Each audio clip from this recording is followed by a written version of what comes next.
ಕೋರ್ಟ್ನಲ್ಲಿ ಇತ್ತು. ಕೋರ್ಟ್ನಲ್ಲಿ ಇದ್ದಾಗ 2007ರಲ್ಲಿ ಇವ್ರು ನಮಗೊಂದು ನೋಟಿಸ್ ಕೊಟ್ಟರು, ಯಾರು ನಗರಸಭೆ ನೋಟಿಸ್ ಕೊಟ್ಟ ನಂತರ ನಾವು ಅದ್ರ ವಿರುದ್ಧ ಕೋರ್ಟಿಗೆ ಹೋದ್ವಿ. ಕೋರ್ಟಿಗೆ ಹೋದ್ಕೊಳ್ಳಿ ಅಂತ ಆಯಿತು ಅಂದರೆ 2014ರಲ್ಲಿ ಕೋರ್ಟು ನಮ್ಮಂತ ಒಂದು ಕಾಯಂ ಇಂಜೆಕ್ಷನ್ ಕೊಡ್ತು, ನಗರಸಭೆ ವಿರುದ್ಧ ಕೊಡ್ತು. ಇವರು ಆ ಟೈಮ್ಗೆ ಅಲ್ಲಿಂದ ಇಲ್ಲಿಗೆ ಏನು ಅಪೀಲ್ ಏನೂ ಮಾಡಲಿಲ್ಲ, ಏನೇನೂ ಮಾಡಲಿಲ್ಲ. ಮೇಲ್ದಾಗಿ ನಮ್ಮನ್ನೇ ಕರೆಸಿ ತಮ್ಮಂತೆ ಆಗದೆ ನಿಮ್ಮ ವಿರುದ್ಧ ಆಗದೆ ಅಂತ ಹೇಳ್ಕೊಂಡು ನಮಗೊಂಥರ ಮಾನಸಿಕ ಹಿಂಸೆ ಕೊಡ್ಲಿಕ್ಕೆ. ಈ 2016ರಲ್ಲಿ ಏನು ನಿಕಾಲಿ ಆಯಿತು, ಅಲ್ಲಿ ತನಕ ಇವ್ರು ಏನೇ ಮಾಡಿದೆಯಾ ಈ ಕಳೆದ 2025ರಲ್ಲಿ ಸೀದಾ ಬಂದು ನಮಗೊಂದು ನೋಟಿಸ್ ಜಾರಿ ಮಾಡ್ತಾರೆ. ಇವರು ನೋಟಿಸ್ ಜಾರಿ ಮಾಡ್ತಾರೆ, ಅಲ್ಲಿ ನೀವು ಇಲ್ಲಿಗಲ್ ಆಗಿದ್ರಿ, ನಿಮ್ಮನ್ನು ನಾವು ಅಲ್ಲಿಂದ ಎತ್ತರಣೆ ಮಾಡಬೇಕು, ಹಂಗೆ ಅಂತ ಹೇಳ್ಕೊಂಡು ನಮಗೊಂದು ಇದು ಮಾಡ್ತಾರೆ. ಅವರು ನೋಟಿಸ್ ಮೇಲೆ ನೋಟಿಸ್ ಕೊಡ್ಲಿಕ್ಕೆ ಹಿಂದಿನ ಇರಲಿ ಇದರೊಳಗೆ ಈಗಿನ ಏನು ಪ್ರಭಾರಿ ಕಮಿಷನರು ಇದ್ದಾರೆ, ಇದರೊಳಗೆ ಈ ಪ್ರಕರಣದಲ್ಲಿ ಇದ್ದಾರೆ. ಇದ್ರಲ್ಲಿ ಈಗ ನೋಡ್ಬೇಕು ಯಾವ ಹೇಳಿಕೆಯಲ್ಲಿ ಏನು ಕೊಡ್ತಾರೆ ನೋಡ್ಬೇಕಾಗ್ತದೆ, ಅದರಲ್ಲಿ ಅವರು ಇದ್ದಾರೆ. ಈ ಪ್ರಭಾರಿ ಕಮಿಷನರು ಮತ್ತು ಈ ಅರಣ್ಯಕರ ಸೇರಿಕೊಂಡು ನನಗೆ ನೋಟಿಸ್ ಮೇಲೆ ನೋಟಿಸ್ ಕೊಟ್ಟಿದ್ದಲ್ಲದೆ ಸ್ವತಃ ನಮ್ಮ ಮನೆಗೆ ಬಂದು ದುಡ್ಡಿನ ಡಿಮಾಂಡ್ ಮಾಡಿದ್ರು. ಈ ನಗರಸಭೆಯಲ್ಲಿ ಒಂದು ಕೋರ್ಟ್ ಲೆಕ್ಕದಲ್ಲಿ ಮಾಡ್ಕೊಂಡಿದ್ರು.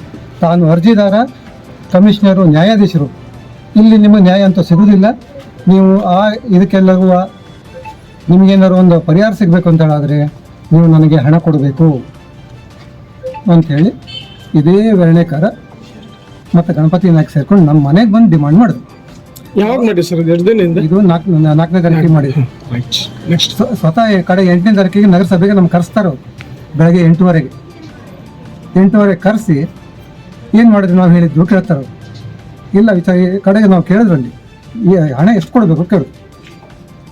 ಹಣ ಅವ್ರೇನು ಮಾಡ್ತಾರೆ, ಸನ್ನೆ ಮಾಡಿ ತೋರಿಸ್ತಾರೆ. ಒಂದ್ಸಲ 3 ಅಂತೇಳಿ ಸನ್ನೆ ಮಾಡಿ ತೋರಿಸ್ತಾರೆ. ಕಡೆಗೆ ಬಾಯಿ ಬಿಟ್ಟು ಹೇಳಿ ಅಂತೇಳಿ ನಾನು ಹೇಳಿದಾಗ ಗಣಪತಿ ನಾಯಕ ಹೇಳ್ತಾರೆ, ಬಾಯಿ ಬಿಟ್ಟು ಹೇಳಪ್ಪ ಅವರಿಗೆ ಅಂತ ಹೇಳ್ತಾರೆ. ಇಲ್ಲ 3 ಲಕ್ಷ ಹೇಳ್ತಾ ಇದ್ದಾರೆ ಅಂತೇಳಿ ನಾನು ಹಂಗಾರೆ ವಿಚಾರ ಮಾಡ್ತಾ ಇದ್ದ ಸಲುವಾಗಿ ಅಂತೇಳಿ ಅಲ್ಲಿಂದ ಹೊರಟು ಬಂದಿದ್ದು. ಆ ಹಣದ ಬಗ್ಗೆ ಖಾತೆ ಮಾಡೋ ಸಲುವಾಗಿ ಮೊನ್ನೆ 14ಕ್ಕೆ ಮತ್ತೆ ಅವ್ರು ನನಗೆ ಭೇಟಿಯಾದರು. ಕಡೆಗೆ ಏನು ಅಂತ ಕೇಳಿದ್ ನಾವು, ಇಲ್ಲ 3 ಲಕ್ಷ ಕೊಡಲೇಬೇಕು, ಇಲ್ಲಾರೆ ನಾವು ಹಂಗೆ ಮಾಡ್ತೇವೆ ಹಿಂಗೆ ಮಾಡ್ತೇವೆ ಅಂತ. ಹಾಗಾಗಿ ನನಗೆ ಇವ್ರದ್ದು ಈ ಕಿರುಕುಳ ತಾಳದೆ ನಾನು ಲೋಕಾಯುಕ್ತಕ್ಕೆ ಹೋಗೊಂದು ದೂರನ್ನು ಕೊಟ್ಟಿದ್ದೆ. ಆ ದೂರಿನ ಪರಿಣಾಮ ಇದೆಲ್ಲ ಆಗ್ತಾಯಿತ್ತು. ಇವತ್ತೇನಾಯ್ತು? ಇವತ್ತು ಮತ್ತೆಂತಲ್ಲ, ಅವ್ರು ನೇರವಾಗಿ ನನಗೆ ಹಣ ತೊಗೊಂಡು ಇಂಥ ಇದೆ ಕ್ಷೇತ್ರದಲ್ಲಿ ಬನ್ನಿ ಅಂತ ಹೇಳಿದ್ರು, ಈ ಜಾಗದಲ್ಲಿ ಬನ್ನಿ ಅಂತ ಹೇಳಿದ್ರು. ಏನಾದ್ರು ಜಿಯೋ ಆಫೀಸ್ ಇದೆ, ಈಗ ನನಗೆ ನಾನು ಮಗ ಸೇರಿ ಇದು ಮಾಡ್ತಾ ಇದ್ದಾಗಿತ್ತು. ನಾನು ಮಗ ಸೇರಿ ಬಂದ್ರಿ ಇಲ್ಲಿ.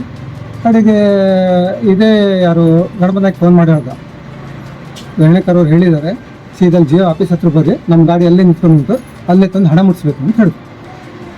ನಾನು ಅಲ್ಲಿಂದ ಸೀದಾ ಬಂದೆ, ಇಲ್ಲಿ ಹಣ ಕೊಟ್ಟಿದ್ದೆ ಅವರಿಗೆ. ಇಬ್ರು ಸೇರ್ಕೊಂಡು ಹಣ ತಗೊಂಡ್ರು. ಗಣಕ ಅದನ್ನ ಕಡೆ ಗಣಪತಿ ನಾಯಕ ಹತ್ರ ಕೊಟ್ಟರು. ಅವರು ಗಣಪತಿ ನಾಯಕ ರಿಪೀಟ್ ಮತ್ತೆ ಇವ್ರ ಹತ್ರ ಕೊಟ್ಟರು. ಎಷ್ಟು ಕೊಟ್ಟರೆ 3 ಲಕ್ಷ ಕೊಟ್ಟಿದ್ದಾರೆ. 3 ಲಕ್ಷ ಕೊಟ್ಟಿದ್ದಾರೆ. ಅದು ಮುಂದೆ ಹೆಚ್ಚಿನ ತನಕ ಗೊತ್ತಾಗ್ತದೆ.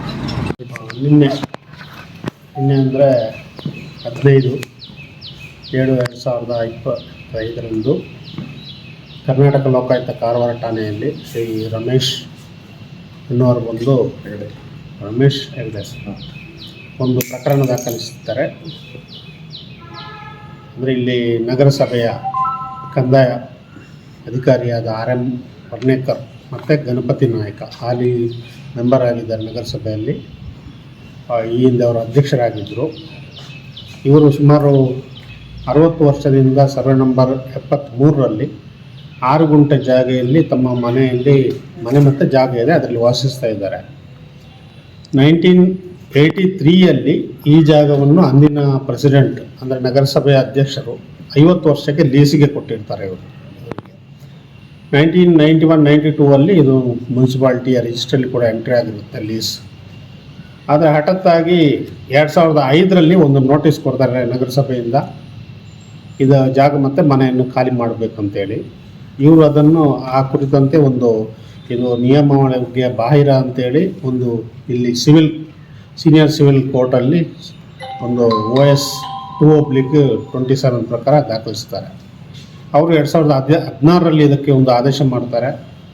ಇವರ ಅರ್ಜಿದಾರರ ಹಿತರಕ್ಷಣೆಯನ್ನು ಕಾಪಾಡಿ ನಗರಸಭೆಯ ನಿಯಮಾವಳಿಯಂತೆ ಅತಿ ಶೀಘ್ರ ಒಂದು ಕ್ರಮವನ್ನು ತಗೋಬೇಕು ಅಂತೇಳಿ ಆದೇಶ ಮಾಡಿರ್ತಾರೆ. ಆದರೆ ಸುಮಾರು 9 ವರ್ಷ ಆದ್ರೂ ಕೂಡ ನಗರಸಭೆಯಿಂದ ಯಾವುದೇ ಕ್ರಮ ಕೈಗೊಂಡಿರುವುದಿಲ್ಲ. ಈಗ 2025ಕ್ಕೆ ಒಂದು ಮಾರ್ಚಲ್ಲಿ ಒಂದು ನೋಟಿಸ್ ಕೊಡ್ತಾರೆ, ಈ ಜಾಗ ಮತ್ತು ಮನೆಯನ್ನು ಖಾಲಿ ಮಾಡಬೇಕಂತೇಳಿ. ಸೊ ಕಂಟಿನ್ಯೂಸ್ ಆಗಿ 3 ನೋಟಿಸ್ ಕೊಡ್ತಾರೆ. ಈ 3 ನೋಟಿಸ್ಗೂ ಕೂಡ ಇವರು ರಿಪ್ಲೈ ಮಾಡಿರ್ತಾರೆ, ಆದರೆ ರಿಪ್ಲೈ ಬಂದಿಲ್ಲ ಅಂತೇಳಿ 2ನೇದ್ದು 3ನೇದ್ದು ನೋಟಿಸ್ ಕೊಡ್ತಾ ಹೋಗ್ತಾರೆ. ಸೊ ಇವರಿಗೆ ಅನಿಸುತ್ತೆ ಇದರಿಂದಾಗಿ ಕೋರ್ಟ್ ಅವ್ರ ಕಮಿಷನ್ ನಡೆಸಬೇಕಾಗತ್ತೆ, ಇವರಿಗೆ ವ್ಯತಿರಿಕ್ತವಾಗಿ ಬರ್ಬೋದು ಜಡ್ಜ್ಮೆಂಟ್ ಅಂತೇಳಿ ಇವರು ಧಾರವಾಡ ಬೆಂಚ್ ಹೈಕೋರ್ಟಲ್ಲಿ ಹೋಗಿ ಒಂದು ರಿಟ್ ಪಿಟಿಷನ್ ದಾಖಲಿಸ್ತಾರೆ. ಸೊ ಅದರಂತೆ ರಿಟ್ ಪಿಟಿಷನ್ ಅದನ್ನು ಕೋರ್ಟಲ್ಲಿ ಹಿಯರಿಂಗ್ ಆಗಿ ನಗರಸಭೆಗೆ ಒಂದು ಆದೇಶ ಮಾಡ್ತಾರೆ. ಯಾವುದೇ ಒಂದು ಅಂತಿಮ ಆದೇಶವನ್ನು ಕೊಡಬಾರ್ದು ಅಂತೇಳಿ ನಗರಸಭೆಗೆ ಆದೇಶ ಮಾಡಿರ್ತಾರೆ. ಆದರೂ ಕೂಡ ಇವರೇನು ಮಾಡ್ತಾರೆ, ಇತ್ತೀಚೆಗೆ ಅಂದರೆ 4 ಜುಲೈಗೆ ಇವರ ಮನೆಗೆ ಬಂದು ಇವ್ರ ಮನೆಗೆ ಬಂದು ನಿಮಗೆ ಇದರದ್ದು ಜಡ್ಜ್ ಏನು ಕೋರ್ಟ್ ಇವರು ಕಮಿಷನರ್ ನಡೆಸ್ತಿರೋದ್ರಿಂದ ಅದರ ಏನು ಜಡ್ಜ್ಮೆಂಟ್ ನಿಮಗೆ ವ್ಯತಿರಿಕ್ತ ಆಗಿರ್ಬೋದು.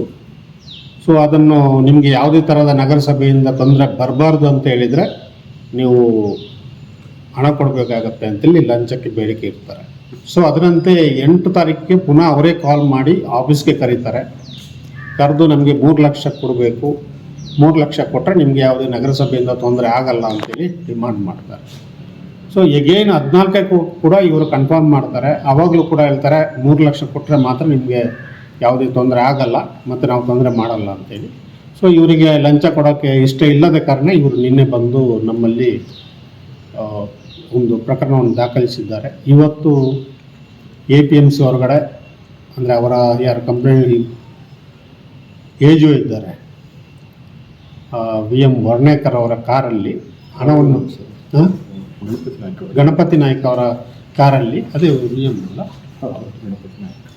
ಅವರ ಕಾರಲ್ಲಿ ಲಂಚವನ್ನು ಸ್ವೀಕರಿಸುವಾಗ ರೆಡ್ ಹ್ಯಾಂಡ್ ಆಗಿ ನಾವು ಅರೆಸ್ಟ್ ಮಾಡಿದ್ದೇವೆ. ಹಣವನ್ನು ಕೂಡ ತೆಗೆದು ಎಲ್ಲ ತನಿಖೆಯನ್ನು ಈಗ ಮಾಡ್ತಾ ಇದ್ದೇವೆ.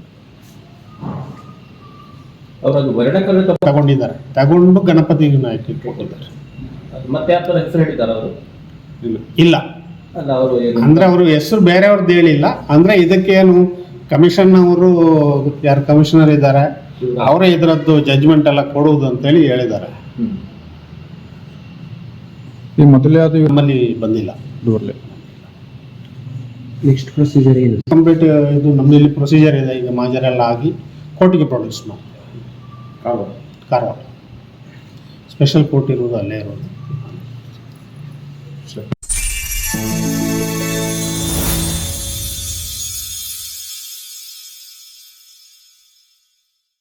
ಕದಂಬ ನ್ಯೂಸ್ ಫಸ್ಟ್, ನಿರ್ಭೀತಿಯಿಂದ ನಿಮ್ಮ ಪರವಾಗಿ.